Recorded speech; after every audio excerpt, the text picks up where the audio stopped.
सोचिए, एक ऐसा समय जब भारत छोटे बड़े राज्यों में बटा था। हर दिशा में शक्ति की होड़ थी और इतिहास एक नई मोड़ पर खड़ा था। यही था महाजनपदों का युग। इन महाजनपदों के बीच एक राज्य धीरे धीरे सबसे अलग उभर रहा था, मगध। और इसी मगध को नई दिशा देने वाला एक युवा शासक इतिहास के पन्नों पर अपना नाम लिख रहा था, बिंबिसार।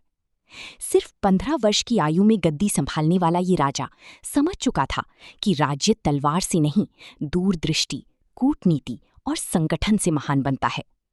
आज की इस यात्रा में हम जानेंगे बिंबिसार की कहानी, उनकी रणनीति, उनके संबंध, उनका धर्म के प्रति दृष्टिकोण और वो दुखद मोड़ जिसने इतिहास की दिशा बदल दी।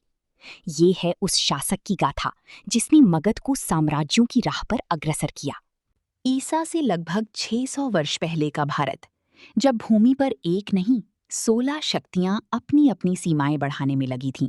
ये था महाजनपदों का युग, प्रतिस्पर्धा, कूटनीति और निरंतर बदलती समीकरणों का समय। इन्हीं महाजनपदों के बीच पूर्व दिशा में एक राज्य चुपचाप अपनी शक्ति संजो रहा था, मगध। उपजाऊ मिट्टी, नदियों का जाल और लोहे की प्रचुरता, प्रकृति ने मानो इसे भविष्य के लिए तैयार किया था। पर प्रकृति की देन को साम्राज्य में बदलने के लिए चाहिए था दूरदृष्टि वाला शासक। और तभी इतिहास की मंच पर प्रवेश होता है बिंबिसार का। कहते हैं मात्र 15 वर्ष की आयु में उन्होंने राजगद्दी संभाली। इतनी कम उम्र में शासन की बागडोर थामना किसी के लिए भी चुनौती होता है। पर बिंबिसार सामान्य राजकुमार नहीं थे। बचपन से ही उन्हें युद्ध कला, राजनैतिक समझ, प्रशासन और धर्म, इन सभी का गहन प्रशिक्षण मिला था। वे जानते थे कि राज्य की असली शक्ति केवल तलवार की धार में नहीं, व्यवस्था और संबंधों की मजबूती में छिपी होती है। उनकी राजधानी थी राजगीर, प्राचीन गिरिव्रज। चारों ओर पहाड़ियों से घिरा ये नगर प्राकृतिक किले जैसा था, दुश्मन के लिए दुर्गम, शासक के लिए सुरक्षित। बिंबिसार ने इस प्राकृतिक सुरक्षा को अपनी राजनैतिक रणनीति के साथ जोड़ा। उन्होंने समझा कि सुरक्षित राजधानी स्थिर शासन की पहली शर्त है। उस समय भारत में 16 महाजनपद थे, कोसला, वत्स, अवंती, अंगा, वज्जी और कई अन्य। हर राज्य अपनी सीमाएं बढ़ाने के लिए तत्पर था। युद्ध आम थे, गठबंधन अस्थायी। ऐसे माहौल में एक युवा राजा ने युद्ध से पहले रणनीति को चुना। बिंबिसार ने अपने राज्य को देखा, गंगा की धाराएं, उपजाऊ खेत, लोहे की खदानें और व्यापारिक मार्गों से जुड़ाव। उन्होंने समझ लिया कि यदि इन संसाधनों का सही उपयोग किया जाए तो मगध को कोई रोक नहीं सकता। उनका दृष्टिकोण स्पष्ट था, पहले राज्य को भीतर से मजबूत करो, फिर बाहर की ओर कदम बढ़ाओ। वे दरबार में केवल आदेश देने वाली राजा नहीं थे। वे सुनती थी, विचार करती थी और फिर निर्णय लेती थी। उनकी मंत्रियों और सलाहकारों के साथ लंबी चर्चाएं होती। वे हर निर्णय के पीछे तर्क चाहती थी। यही आदत उन्हें अन्य शासकों से अलग बनाती थी। धीरे धीरे मगध में एक नई व्यवस्था आकार लेने लगी, सुरक्षित राजधानी, संगठित प्रशासन और दूरदर्शी नेतृत्व। प्रजा में विश्वास बढ़ा, व्यापार में स्थिरता आई और सेना अनुशासित बनी रही। ये सब एक किशोर राजा की समझ और संयम का परिणाम था। बिंबिसार ने यह भी समझा कि महाजनपदों के इस युग में अकेला राज्य ज्यादा समय तक सुरक्षित नहीं रह सकता। इसलिए उन्होंने पड़ोसी राज्यों की गतिविधियों पर नजर रखी, उनके स्वभाव को समझा और भविष्य की योजनाएं बनाई। वे जानती थी समय आने पर युद्ध भी करना पड़ेगा, पर उससे पहले राज्य को इतना सक्षम बनाना जरूरी है कि हर चुनौती का सामना कर सके। इसी सोच ने मगध को धीरे धीरे एक साधारण महाजनपद से भविष्य की साम्राज्य की दिशा में बढ़ाना शुरू कर दिया। और ये सब शुरू हुआ एक 15 वर्ष की युवक से, जो आगे चलकर भारत के इतिहास की धारा मोड़ने वाला था। ईसा से लगभग 600 वर्ष पहले का भारत, जब भूमि पर एक नहीं 16 शक्तियां अपनी अपनी सीमाएं बढ़ाने में लगी थीं। ये था महाजनपदों का युग, प्रतिस्पर्धा, कूटनीति और निरंतर बदलती समीकरणों का समय। इन्हीं महाजनपदों के बीच पूर्व दिशा में एक राज्य चुपचाप अपनी शक्ति संजो रहा था, मगध। उपजाऊ मिट्टी, नदियों का जाल और लोहे की प्रचुरता, प्रकृति ने मानो इसे भविष्य के लिए तैयार किया था। पर प्रकृति की देन को साम्राज्य में बदलने के लिए चाहिए था दूरदृष्टि वाला शासक। और तभी इतिहास की मंच पर प्रवेश होता है बिंबिसार का। कहते हैं मात्र 15 वर्ष की आयु में उन्होंने राजगद्दी संभाली। इतनी कम उम्र में शासन की बागडोर थामना किसी के लिए भी चुनौती होता है। पर बिंबिसार सामान्य राजकुमार नहीं थे।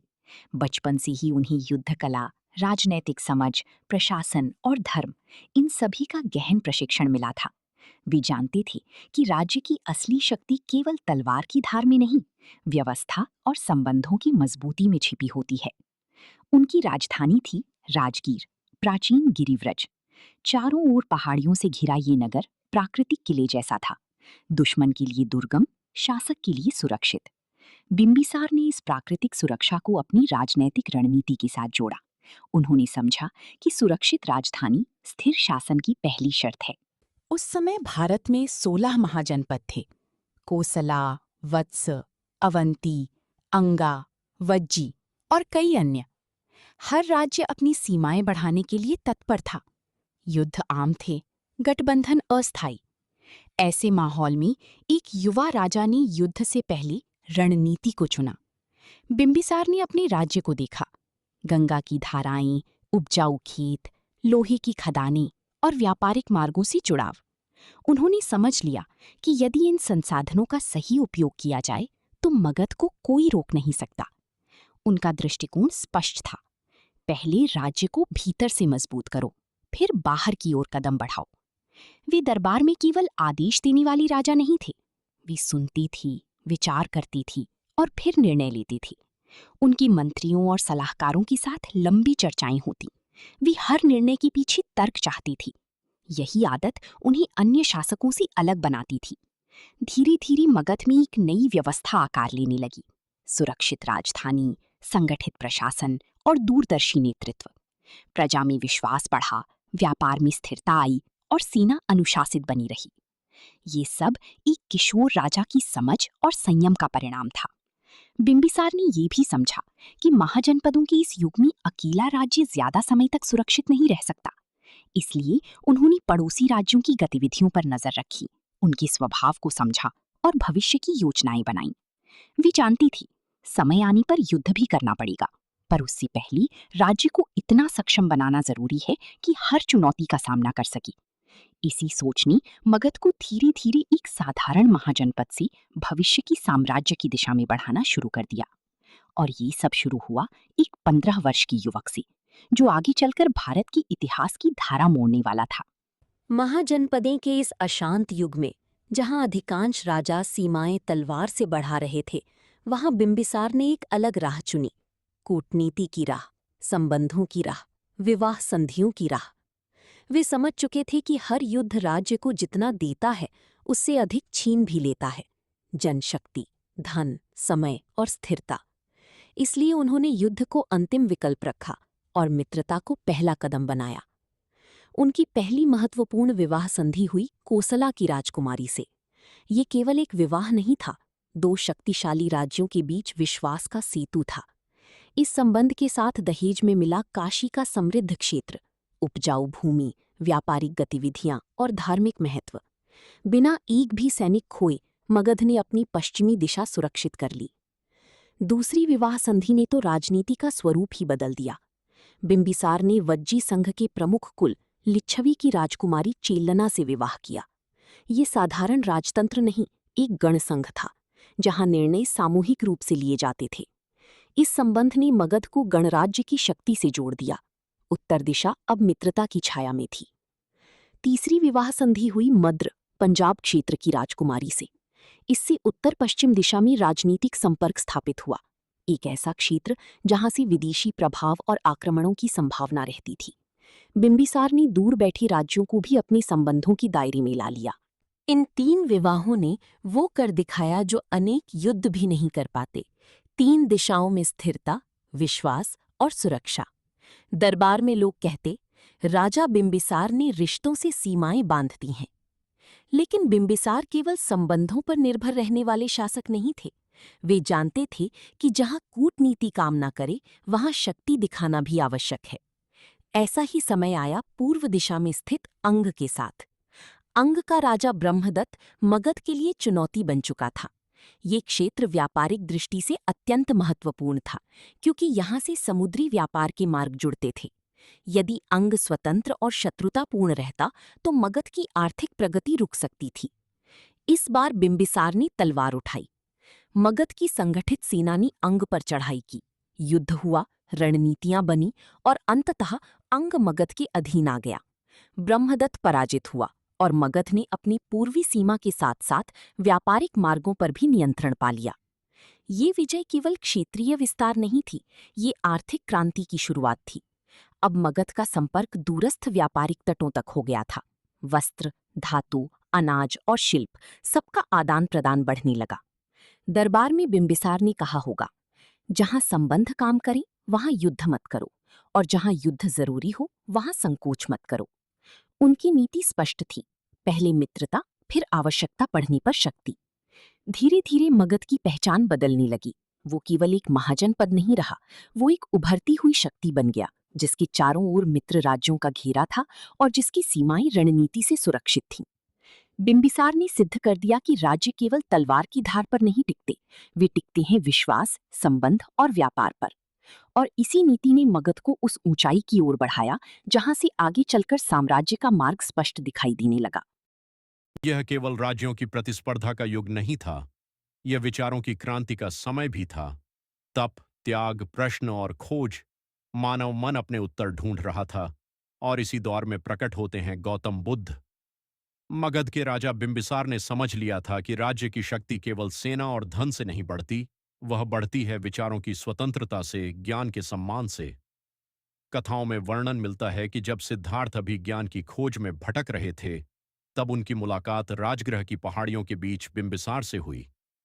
युवा सन्यासी के तेज शांति और आत्मविश्वास ने राजा को चकित कर दिया। बिंबिसार ने उनसे कहा, यदि आपको सत्य मिल जाए तो लौटकर इस भूमि को भी उसका मार्ग दिखाइए। समय बीता, सिद्धार्थ बुद्ध बने और वे मगध लौटे। राजा ने उनका स्वागत केवल अतिथि की तरह नहीं, बल्कि गुरु की तरह किया। बिंबिसार ने बुद्ध और उनके संघ के लिए वेलुवाना, बांस का उपवन, दान में दिया। इतिहास इसे बौद्ध संघ का प्रथम विहार मानता है, एक ऐसा स्थान जहां भिक्षु ध्यान कर सकें, सीख सकें और अपने विचार समाज तक पहुंचा सकें। वेलुवन में सुबह की शांति, बांसों के बीच बहती हवा और बुद्ध के उपदेश, यह दृश्य मगध को एक नए आध्यात्मिक केंद्र में बदल रहा था। लेकिन बिंबिसार की उदारता केवल बौद्ध धर्म तक सीमित नहीं थी। उनका संबंध जैन धर्म के 24वें तीर्थंकर महावीर से भी माना जाता है।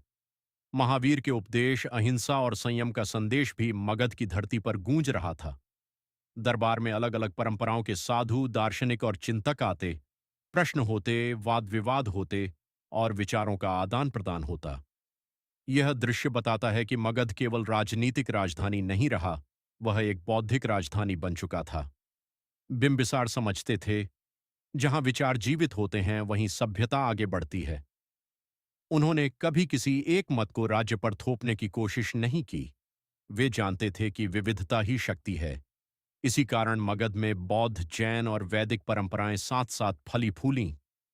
राजगृह की गलियों में भिक्षुओं के चरण, उपवनों में ध्यान और राजदरबार में दर्शन की चर्चाएं, ये सब मिलकर एक ऐसे समाज का निर्माण कर रहे थे जहां प्रश्न पूछना अपराध नहीं, बल्कि प्रगति का मार्ग था। बिंबिसार के इस दृष्टिकोण ने मगध को केवल शक्तिशाली ही नहीं, बल्कि विचारशील भी बनाया। और यही वह वातावरण था जिसने आगे चलकर मगध को उन शासकों के लिए तैयार किया जो न केवल राज्य चलाएंगे बल्कि विचारों की दिशा भी तय करेंगे। इतिहास गवाह है, बिंबिसार ने तलवार से जितना नहीं जीता, उससे अधिक उन्होंने विचारों को स्थान देकर जीता। किसी भी राज्य की असली ताकत उसकी सेना नहीं, उसकी व्यवस्था होती है, और यही बात समझते थे बिंबिसार। उन्होंने महसूस किया कि यदि शासन बिखरा हुआ हो तो सबसे उपजाऊ भूमि और सबसे बहादुर सेना भी राज्य को स्थिर नहीं रख सकती। इसलिए बिंबिसार ने सबसे पहले प्रशासनिक ढांचे को मजबूत किया। राजधानी राजगीर, प्राचीन गिरिव्रज को प्राकृतिक सुरक्षा तो पहाड़ियों से मिली हुई थी, पर बिंबिसार ने इसे कृत्रिम सुरक्षा से भी सुदृढ़ किया। मजबूत दीवारें, चौकसी के द्वार और सैनिक चौकियां। शहर अब केवल रहने का स्थान नहीं, एक सुव्यवस्थित प्रशासनिक केंद्र बन चुका था। राजपथों का निर्माण हुआ। दूर दराज के क्षेत्रों को राजधानी से जोड़ने वाली सड़कों ने शासन को गति दी। संदेशवाहक, दूत तेजी से समाचार लाने ले जाने लगे। इससे निर्णय शीघ्र होने लगे और राज्य के हर हिस्से पर नजर बनी रहने लगी। कर व्यवस्था को व्यवस्थित किया गया। किसानों से उपज का एक निश्चित अंश, व्यापारियों से नियत शुल्क और शिल्पकारों से हल्का कर। ऐसी संतुलित नीति बनाई गई कि राजकोष भी भरे और प्रजा पर बोझ भी न पड़े। बाजारों का विस्तार हुआ। अलग अलग वस्तुओं के लिए अलग मंडियां बनी। अनाज, धातु, वस्त्र, मिट्टी के बर्तन, आभूषण। सिक्कों के प्रयोग ने लेन देन को सरल बनाया। अब वस्तु विनिमय पर निर्भरता कम होने लगी थी। ये अर्थव्यवस्था के आधुनिक होने की शुरुआत थी। नदियां व्यापार की जीवन रेखा बन गई। नावों के माध्यम से माल दूर तक पहुंचने लगा। गंगा और उसकी सहायक नदियां मगध को अन्य महाजनपदों से जोड़ रही थीं। व्यापारी सुरक्षित महसूस करते क्योंकि मार्गों पर राज्य की निगरानी थी। बिंबिसार ने प्रशासन में मंत्रियों और अधिकारियों की स्पष्ट भूमिकाएं तय की। कोई कर देखता, कोई सुरक्षा, कोई न्याय तो कोई व्यापार। इस कार्य विभाजन ने शासन को सुचारू बनाया। न्याय व्यवस्था भी संगठित थी। विवादों को सुनने के लिए अधिकारी नियुक्त थे। इससे प्रजा का विश्वास शासन पर बढ़ा। लोग जानते थे कि उनकी बात सुनी जाएगी। शहरों में शिल्पकारों को संरक्षण मिला। लोहार, कुम्हार, बुनकर, बढ़ई, इन सब के काम की मांग बढ़ी। जब शिल्प बढ़ता है तो समृद्धि अपने आप बढ़ती है। राजगृह की गलियां कारीगरों की आवाजों से गूंजने लगीं। धीरे धीरे मगध की पहचान बदल रही थी। ये केवल एक शक्तिशाली राज्य नहीं, एक संगठित और समृद्ध समाज बन रहा था। दरबार में बिंबिसार कहते होंगे, व्यवस्था ही राज्य की असली रीढ़ है और यही व्यवस्था आगे चलकर मगध को उस मुकाम तक ले जाएगी जहां से विशाल साम्राज्य का मार्ग प्रशस्त होगा। बिंबिसार ने यह सिद्ध किया कि महान राज्य युद्ध से नहीं, सुव्यवस्थित शासन, सुरक्षित नगरों और मजबूत अर्थव्यवस्था से बनते हैं। हर महान शासक की कहानी में एक करुण मोड़ आता है और बिंबिसार की कथा में ये मोड़ उनके अपने घर से शुरू होता है। मगध के समृद्ध और सुव्यवस्थित शासन के बीच सिंहासन की चाह ने रिश्तों की नींव हिला दी। बिंबिसार के पुत्र अजातशत्रु के मन में राजगद्दी की तीव्र इच्छा जागी। कुछ परंपरागत कथाओं के अनुसार दरबार की राजनीति, महत्वाकांक्षा और गलत सलाह ने इस इच्छा को विद्रोह में बदल दिया। एक दिन वही हुआ जिसकी किसी ने कल्पना भी नहीं की थी। राजा बिंबिसार, जिन्होंने मगध को स्थिरता, समृद्धि और सम्मान दिया, उन्हें ही बंदी बना लिया गया। राजगृह का महल, जहां वे निर्णय लिया करते थे, अब उनके लिए एक कैद खाना बन गया। कथाएं कहती हैं कि उन्हें एक कक्ष में बंद कर दिया गया, जहां भोजन तक सीमित कर दिया गया। ये दृश्य केवल एक राजा की कैद नहीं था, एक पिता के हृदय का टूटना भी था। कहा जाता है कि बिंबिसार खिड़की से दूर पहाड़ियों को देखते और शांत भाव से समय बिताते। वे जानते थे, शक्ति और सिंहासन क्षणभंगुर है, लेकिन विचार और व्यवस्था अमर रहते हैं। लोक कथाएं यहां तक बताती हैं कि रानी चुपके से भोजन पहुंचाने की कोशिश करती थी, पर अंततः ये भी रोक दिया गया। धीरे धीरे बिंबिसार का शरीर कमजोर होता गया। इतिहास के इस प्रसंग को सबसे दुखद घटनाओं में गिना जाता है, जहां एक महान शासक अपने ही पुत्र के हाथों कैद होकर मृत्यु को प्राप्त हुआ। लेकिन यह कहानी केवल दुख की नहीं, विरासत की भी है। अजातशत्रु बाद में एक शक्तिशाली शासक बना। उसने मगध की सीमाएं और बढ़ाईं, युद्ध लड़े और अपनी पहचान बनाई।